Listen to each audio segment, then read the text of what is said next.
Hi there and welcome back to the Rugby Show Revisited. We've got a fantastic next session for you, which we loved at the time.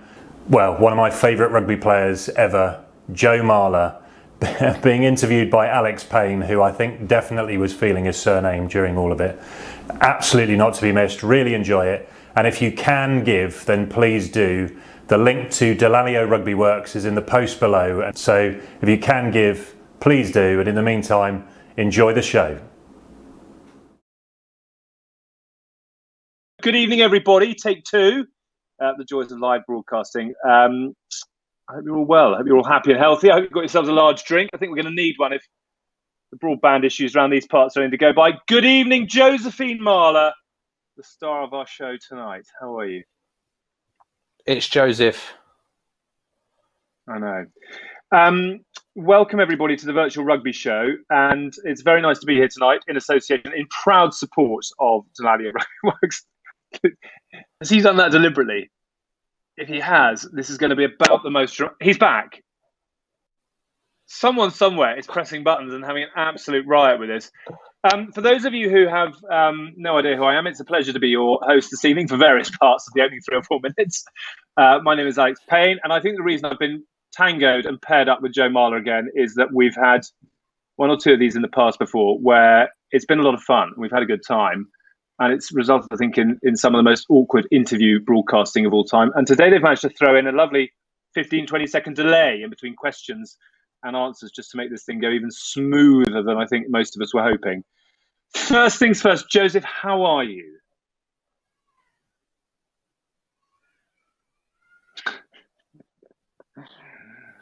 Come in, Joseph.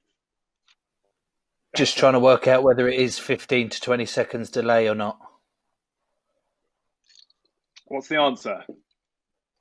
Well, I don't know, because I think things are awkward with us anyway, so it's just going to be double that tonight.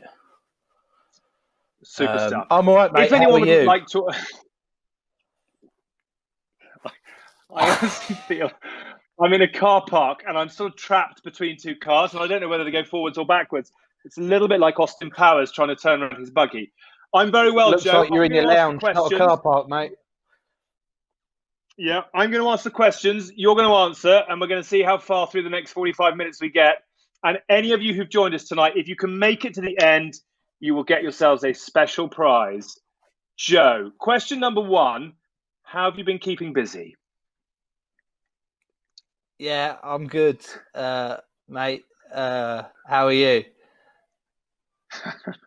No, this is where you give me a 45-second rambling answer about the things you've been doing, how the family are, how the education's going, what fitness you've been up to. Pick any one of those topics and give me a lovely juicy answer on it. Okay then.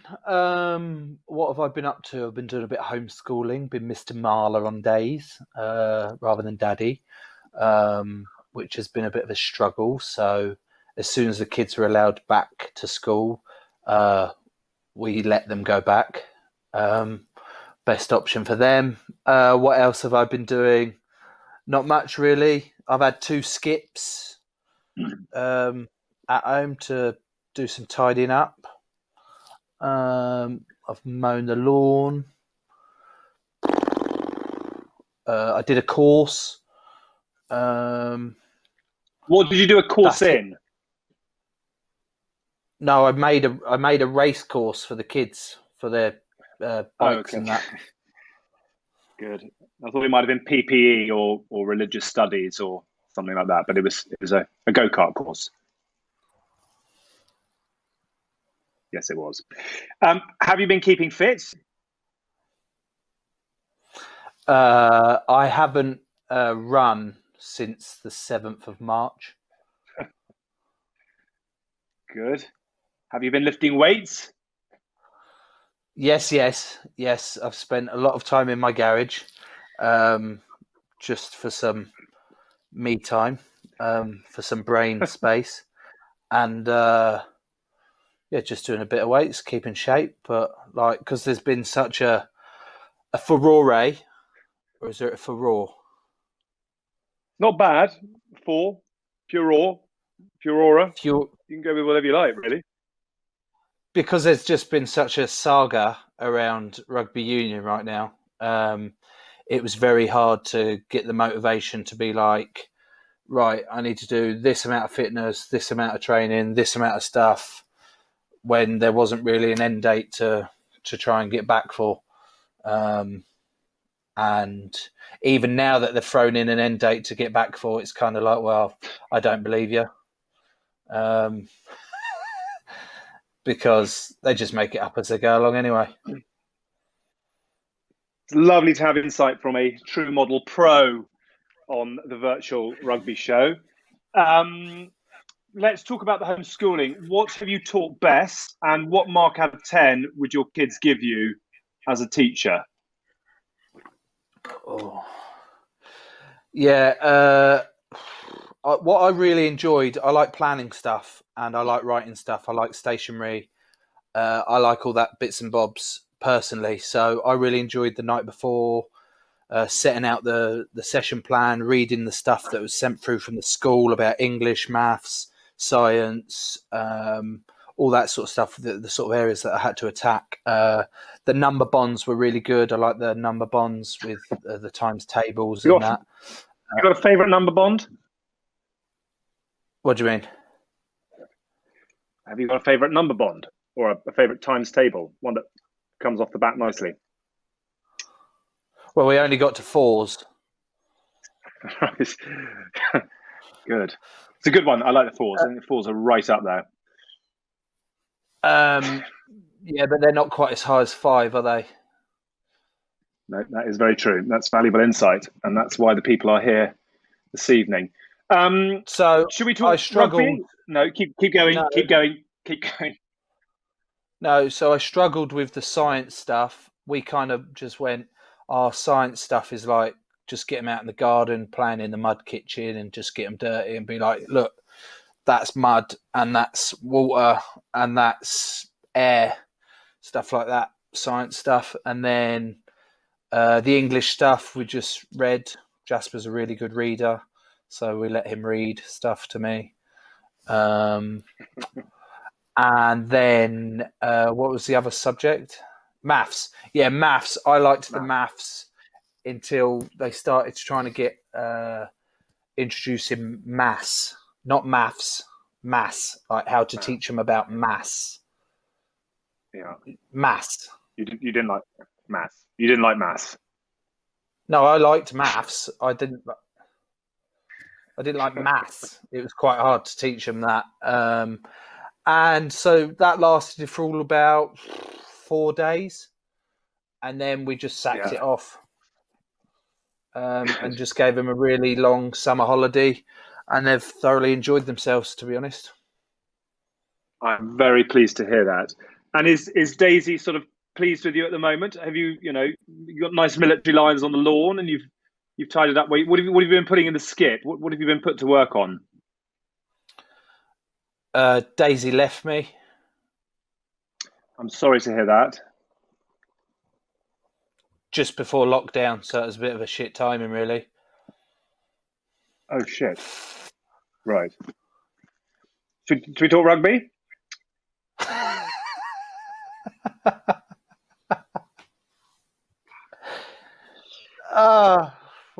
Mate. Yeah, go on. Let's talk rugby then. You've only just brought up the woman who's broken my heart. We've done 9 minutes of this, and I'm sweating it up in quite some considerable style at this point.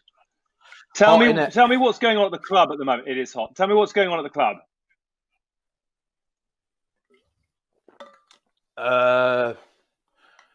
Well, I haven't been there for 4 months, mate. So I can. What communications are you having? Well, I text the boys every so often, see how they're getting on, see what the crack is. Obviously, there was the hoo-ha about the pay cuts that were enforced by PRL, I think, and the clubs. I don't know who enforced them. I think it was my club. Enforced. Obviously, they're in charge. Yeah, so it was them, along with all the other clubs, apparently. Although I'm pretty sure there's other clubs that haven't enforced the pay cuts. But I'm not getting into that. But let's get into it. Do you want to get into it? Well, I don't know. What section do you want to get into? I've got to tread very carefully here because, I've got to be I'm on thin ice here. What I don't want to do is to put you through the thin ice, but has it been a hugely frustrating period as a player, or can you understand the situation you're in, and are you seeing your way out of it? It's been relatively frustrating. I guess when it first was put to us about the pay cuts and why it had to happen, I was fully on board and in agreement that are we live? Yeah. I think in part, yeah. I'm not quite sure how many people will have stuck with us over the last 11 minutes, but I think if we are live and people are joining us, it's great. Yeah, I'm just what I've got to watch my language, don't I? Because it's not 9 o'clock. Let's keep it on the right side of family friendly. Yeah, I wasn't gonna go to town. Do you know what I mean? No. The way I saw it was that the world is currently screwed. Did you hear my burp? I'm sorry. The world is currently screwed. Yeah. And we're a part of that. So we've got to do our part in understanding that. Well, hang on a minute. Do you know what I mean? Like, Anne from The Office, for example, she's being asked to take a pay cut or something, or that, and she's in the same boat. So why is it any different for us? That's the way I see it or saw it. And it was like, I'd rather have a little bit of something than a lot of nothing, because I quite like rugby and I'd still like it to be here as a sport, as a professional thing in a couple of years. And I sort of bought into that of playing my part that we need to contribute in order to not save the sport, but help reduce the collateral damage. And that was fine. And then, a few months passed and then things started to change, and the sort of poo storm we see the sport in at the moment is embarrassing. And it's such a shame because we've got stuff like this as the virtual rugby show, which was obviously going to be the original rugby show up at the Ricoh Arena, which was all about grassroots rugby and connecting with the lower leagues and connecting with why everyone plays the game. But as a professional sport, professionally, I don't know, as an outsider looking in, probably looks at it and is laughing like, what on earth is going on with that lot? Do you feel that progress is being made? I mean, can you see the light, or does it feel like, and I've used this expression before, that we are going round a roundabout we've gone round quite a few times before? No, we're still on that roundabout. That roundabout's still going. It's just it's going round and then around again, and then no one's pressing stop to adjust like the seating on the roundabout just to make it a little bit more comfortable, a bit more suitable for everyone, rather than getting all dizzy and sick. You know that feeling where it's going too quick and you're like, oh no, and you get up and then you can't really walk properly. You don't want to be that far gone. You want to bring it down a bit. You want to move the seats, maybe put some cushions in, make it all right, make it suit everybody, or a happy medium for everybody. And then you get the roundabout go. But we've got really a bit of a shitty roundabout at the moment. Excuse my French. I think that's fair. I think that's fair to say. Are you missing your boots and your jock strap at all, or have you quite enjoyed having a bit of a break and having a mental break from it all and a bit of time out and not running since March? No, I've thoroughly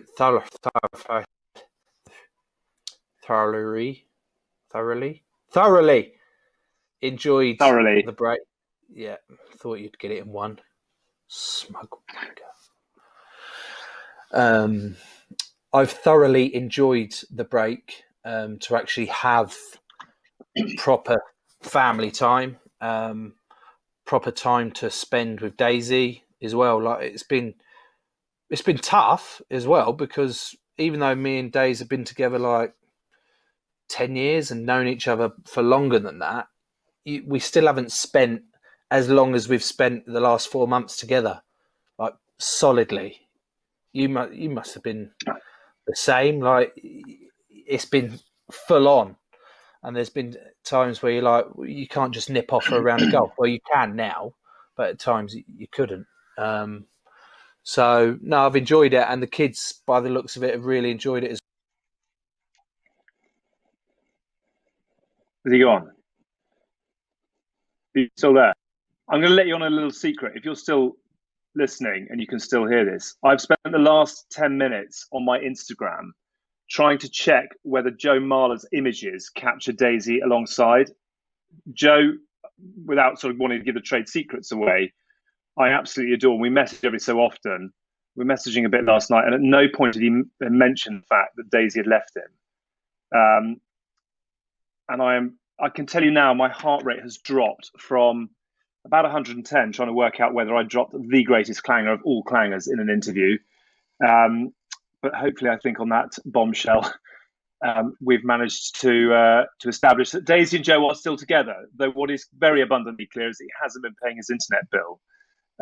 So while he potters off to spend some of his hard-earned cash trying to put coins into the meter to get us reconnected again, this is the greatest challenge of all as a broadcaster, just being handed an open amount of time and being told to fill it quite happily. I don't know if there's a little say again, Roger. Roger's now diving into say once more. He wants me to tap dance. We're trying to get Joe back, obviously, as the star of the show. While he does that, if any of you got any questions, I thought there might be a chat channel somewhere. And if any of you'd like to put any questions to Joe, send them in. I've got Ed alongside, who's got a whole load, hopefully, that might come dribbling through. And we can get into Joe on some of the hot topics of the moment. It's obviously not very easy for players to say exactly what they think in these times, given the politics that are going on and given the challenges that the game is facing. But we'll hopefully in the next half an hour or so have the chance to talk to Joe about some of the other bits and bobs that are going on in the game right now, about whether he's looking forward to getting back into playing. Premiership action obviously resuming on August the 15th, I think it is. It looks like it's going to be quite a busy November of international rugby as well. Talk about some sort of Six Nations competition, perhaps in October and November, with 2 invited teams. Be interested to see those of you who are joining us this evening, who you'd quite like to see coming in. Perhaps Georgia, one of the mentioned names, Japan, another that might be invited up to come and play against the likes of England, France, Scotland, Ireland, Wales, and Italy a little bit later on this year. In the meantime, I'm told there is a chat panel, so do pop your questions through. And if we could have a drum roll, please. Dr. Joe Marler has returned to great effect. Sorry. Was that a little test of the presenting skills, or was that that was just you going to get a drink? No, the what do you call it? The internet thing, Modem, whatever it is. The dial-up didn't work. Yeah. Can I let you in on a little secret? What was it? The little secret I actually just told everybody. Can you still hear me now? Yeah. Yeah, I've got a challenge. My pods are about to run out. I mean, this has been the greatest challenge in broadcast. In 15 years, I have never had a setup quite like this before. So I'm now having to rotate my pods in order to be able to get through the next half an hour. I was letting everyone in on as long as 15 years, mate. Well, trust me, working with the likes of you, it feels like a lot longer than that. What I was saying to everyone is that I've spent the last 7 minutes before you decided to duck off, checking your Instagram feed for photographs of you and Daisy and trying to work out the timeline between her leaving you at the start of COVID and whether there were pictures posted together of the two of you off the back of lockdown. My shirt is honestly sort of wet with sweat. And what I was saying to everyone is that we message every so often, and it tends to be fairly lighthearted. And at no point have you mentioned the fact that you're now a single father. So when you actually went on to say that you and Daisy have spent 4 months together, my heart rate has gone from 120 down to about 60, which is lovely. So thank you. Thank you. Questions coming in. Yeah, you can have that one. Coming in thick and fast. Lions tour. As a Lion, as one of the midweek veg in 2017. How great an experience was that for you? And B, how do you think the Lions are going to be impacted by where we are right now? It was a fantastic experience. Some of the fondest memories I've ever had on a rugby field and off a rugby field, and loved nearly every minute of it.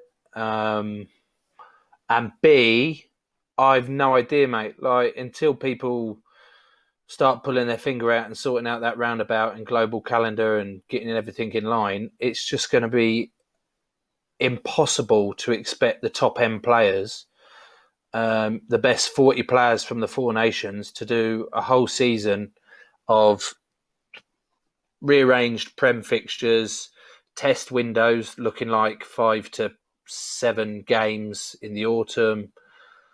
Like, then a 6, mate, I just can't get my head around it. And then going straight into a Lions tour. It's tough for players at the best of times.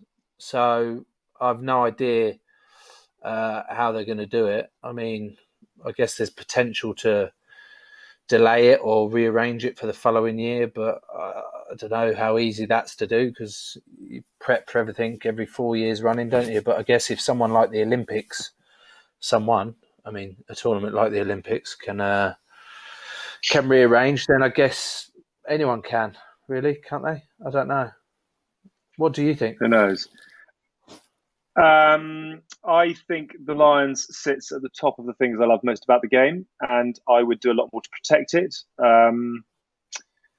And I think I understand the pressures that come on the Lions tour, because, ultimately they only have a voice every 4 years, and there are a lot of people paying a lot more money for the likes of you. But I think there are very few things in sport nowadays which have the history and the heritage and the passion and the emotion and the incredible sort of draw power of an invitational team like the Lions. And yeah, I do more to protect it, and I'd do more with it if I could.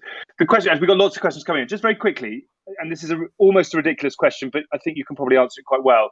You've got 30 seconds to tell me the season that you would love to play in. How many games would you play?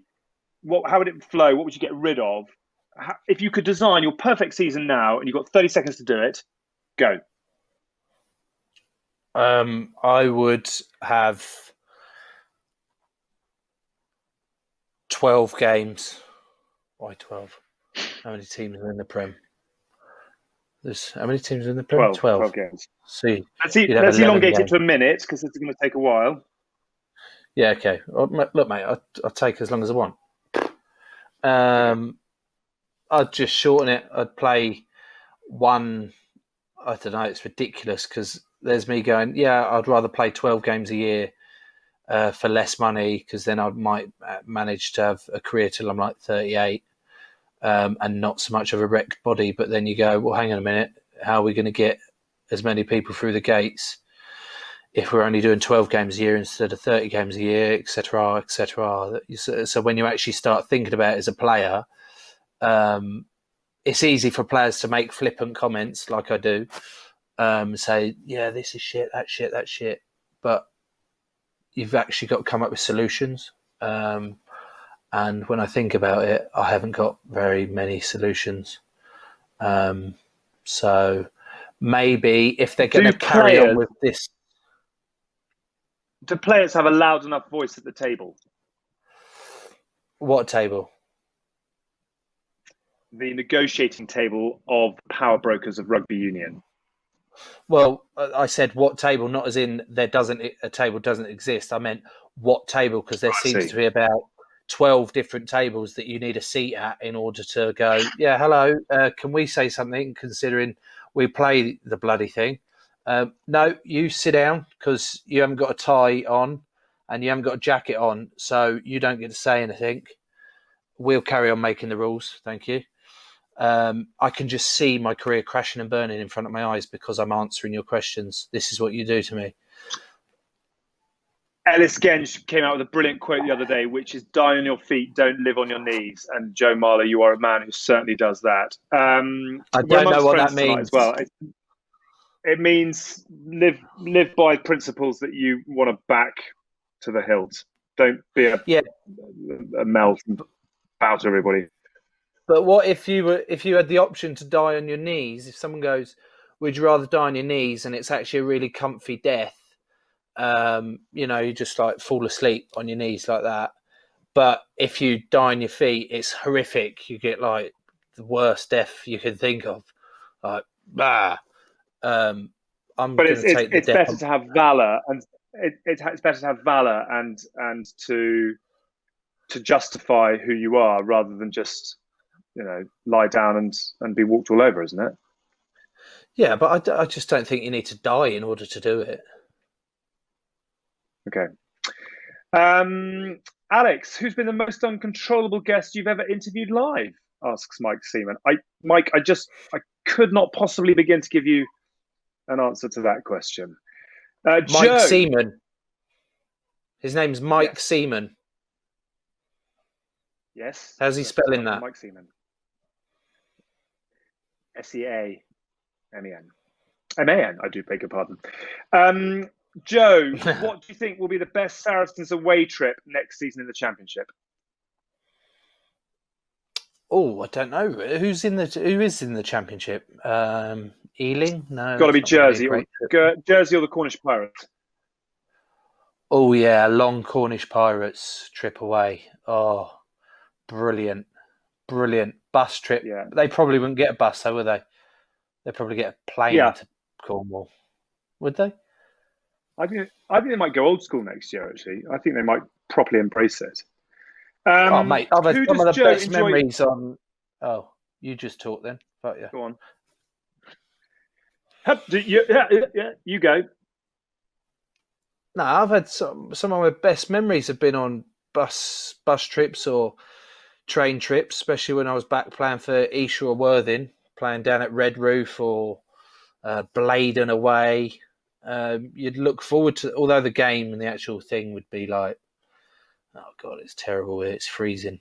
But you'd look forward to that like 9-hour coach trip back to really bond, you bond. And then you end up at a place like the Flying Scotsman outside Euston Station. Don't know if you've frequented there. It's a pub, but it's one of those pubs that you someone walks around this pub with a pint glass, and they're asking you to just. What's the Griffin? It's a pub, which sounds remarkably similar to the one you're describing.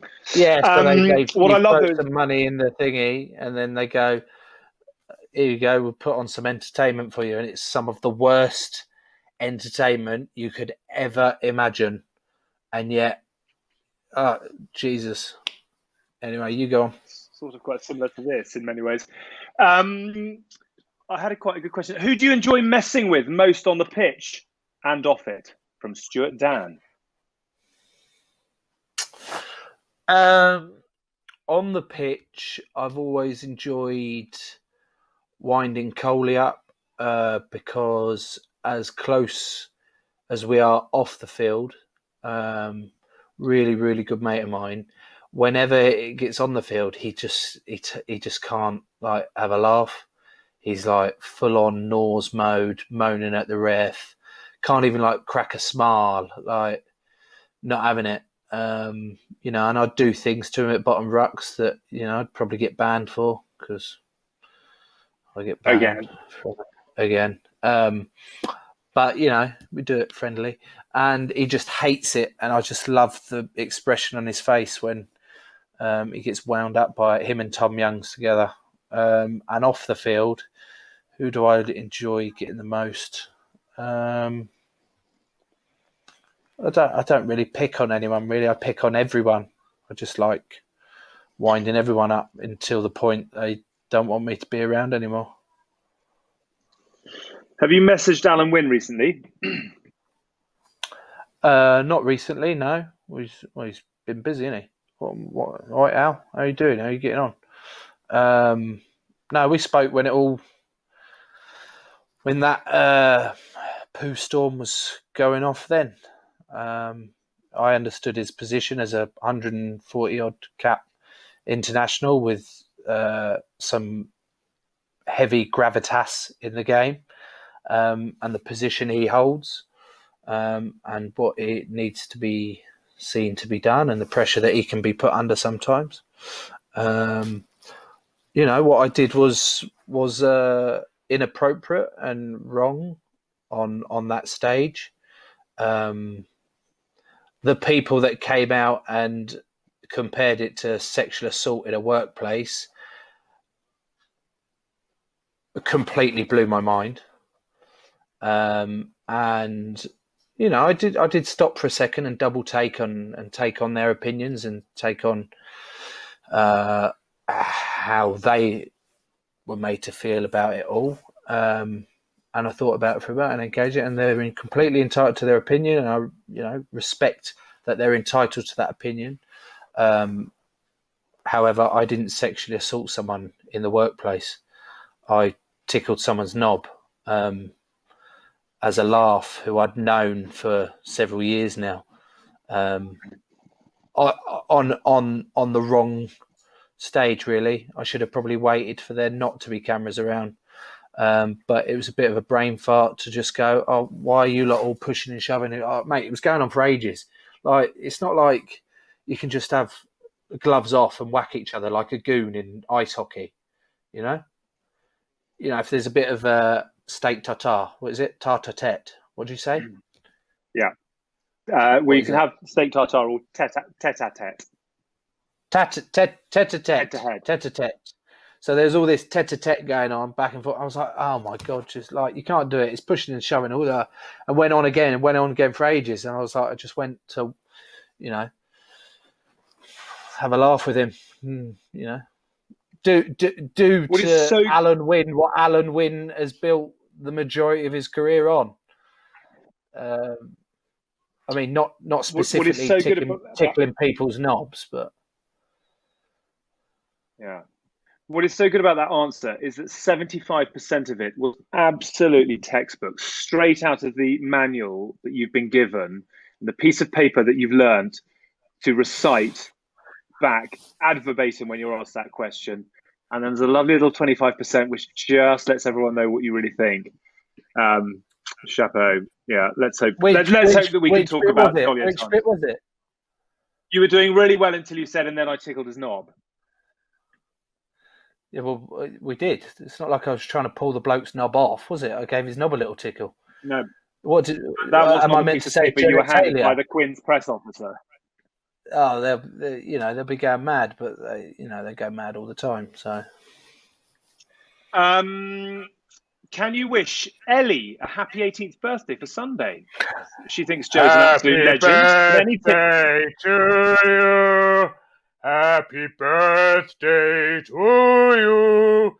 Happy birthday, dear Ellie. Happy birthday to you. She asked for me to sing it, not you helmet. I'm just laying down a backing track for you, just to help you look better. You wouldn't have a Mick Jagger without a Keith Richards. Any tips as she moves from under 18s to ladies rugby? Asks Sharon. Quins have got a good women's setup, very good women's setup, haven't they? Really good, really good. Proper professional setup, and they're a great laugh. Actually, I did a training session with them once. I wasn't very good at coaching, but I just went down to see what they were all about, and got some great characters in there. And they've actually got some really good players. Abby, Dave Wards, Abby Scott, yeah. Shauna Brown, Rachel Burford. All right, mate. Christ, just helping along. Quins Women's fan, eh? Yeah.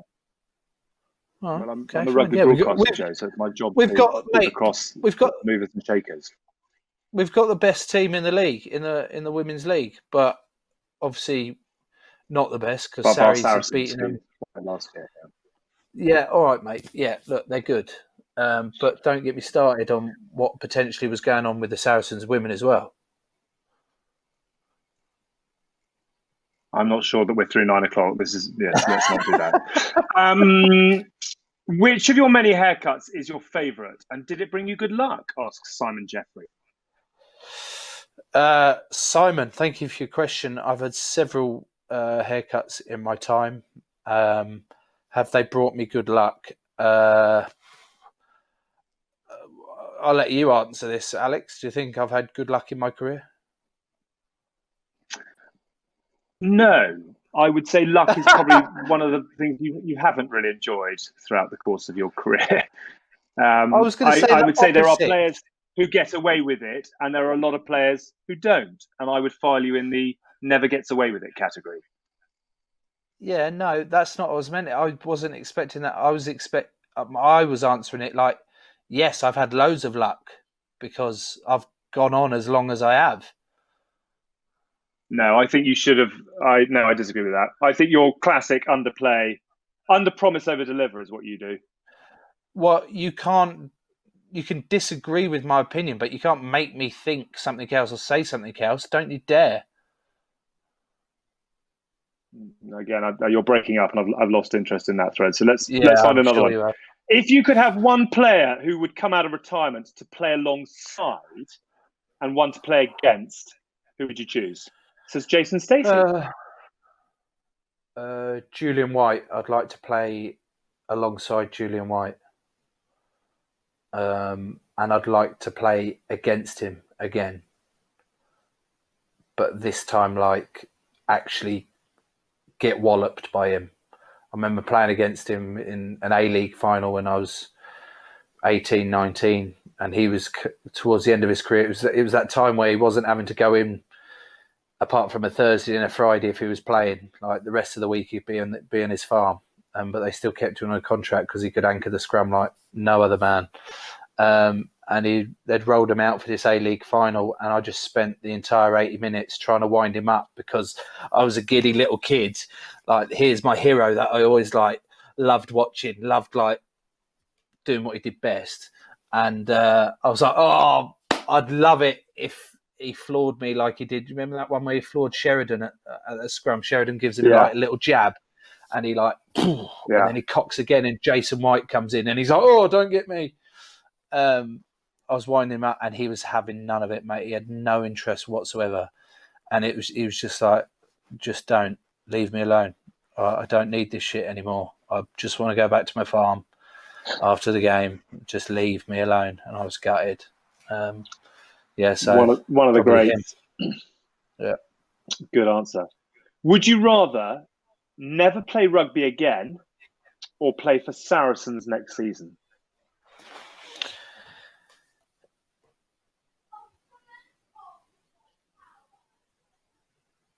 Never play rugby again.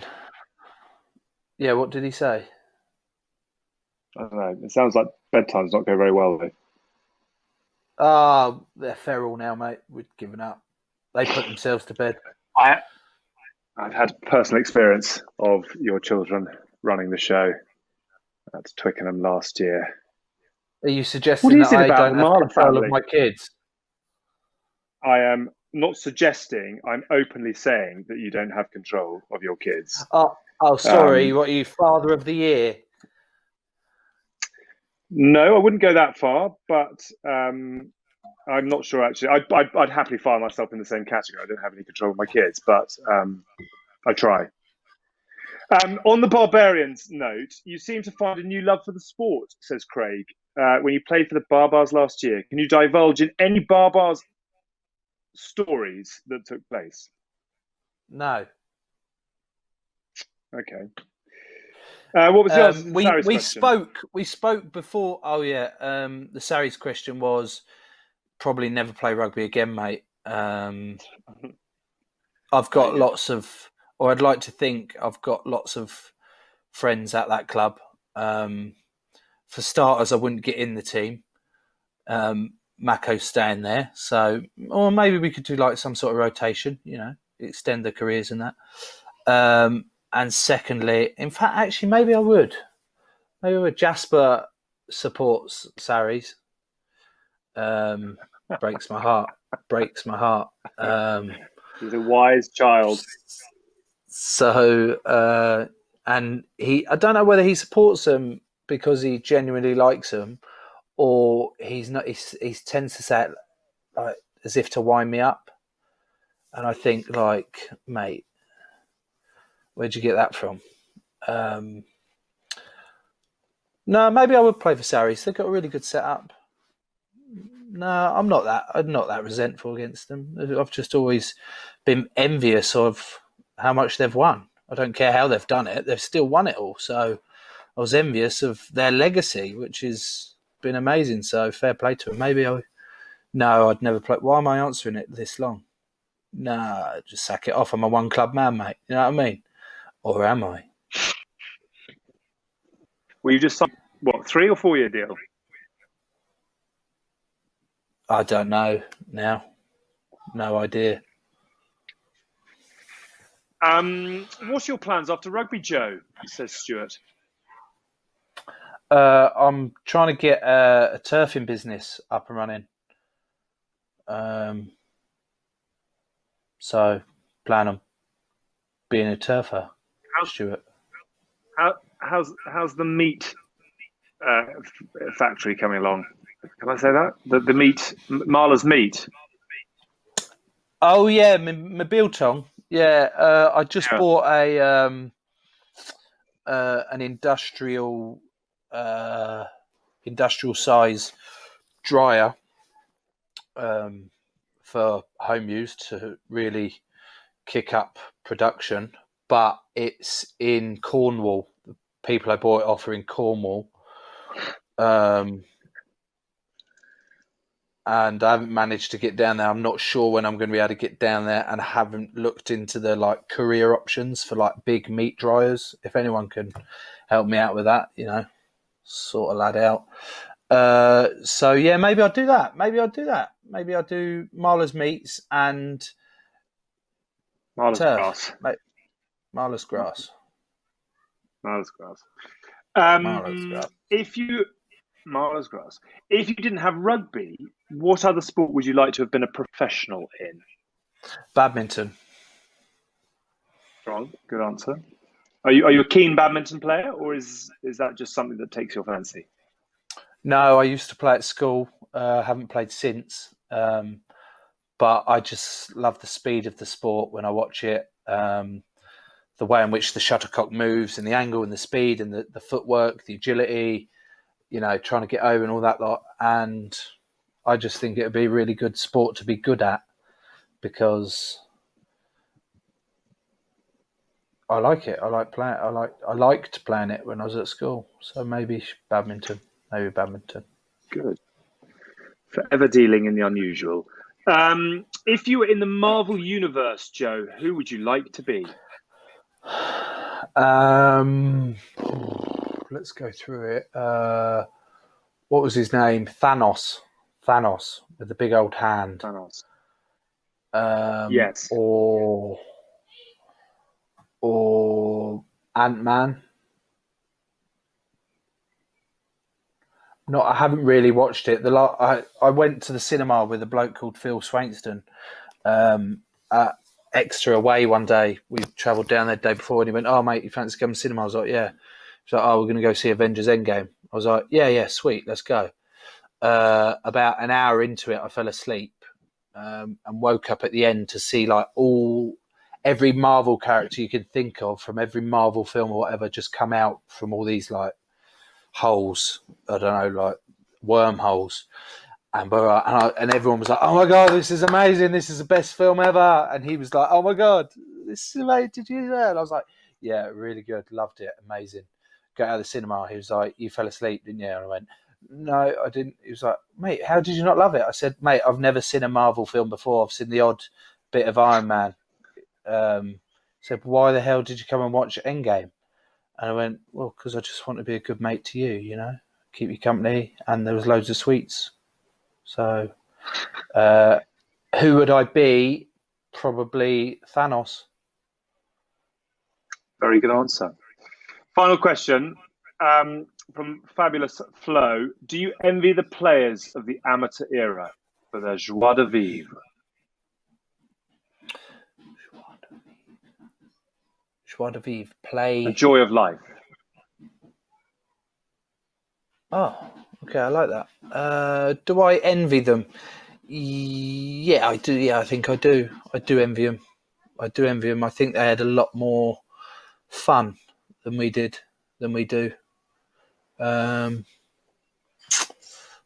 But I probably wouldn't have been able to handle it back in those days anyway. So I can get away with being a fake tough guy in this game. I couldn't actually be a proper tough guy in the amateur area where they were all actually really tough. So I'll just stick to this one. I envy it, but I haven't got a choice. I can't do a lot about it unless I do become Ant-Man and can time travel. I wonder if Ant-Man would play for Quins. I tell you, I reckon you'd been a very good amateur, and you are a very, very good pro. You are a character in the game that is much needed and much loved, and you've put me through absolute hell again. Another 45 minutes. I'm still wincing at the Daisy left me. So you can have this. You can have this one. You win. But I will have my vengeance in this interview or the next. Joe, you're a superstar. Well done. What have you done to your shoulder, by the way? Is that padded on the right? Oh, shit. Right. The old Nicorette patches are on display. Yeah, that's exactly what it is. Any other business? Thank you. Rescued. Any other business? No, I think this is great. Ed Tranter, who I met about a year ago, who's responsible for setting all this up. This isn't a spiel that he's asked me to do at the end of it, like you do. He hasn't asked me to do your job and thank all the sponsors and stuff like that and yada, yada, yada. I'll leave that to you. We tried that once when we were doing the Quins Awards night, didn't we? And we cocked it up. Really awkward. We shouldn't work together again. Anyway, Ed, I met a year or so ago, or over a year ago. Lovely bloke, down my neck of the woods. Love chewing plenty of fat with him. And he's done an amazing job so far of the panel that he had on before. Not sure about this bit, but we'll forget about it because it's the Friday night. It's kind of like the test run for like the big show, Saturday, Sunday. So they'll be able to fix everything from this. But he's doing wonderful things. He's got a wonderful family. Big, tall, bald Thor. Lovely bloke doing wonderful things for Delalio Rugby Works to raise money for this. So that was me doing a really shit attempt at your job.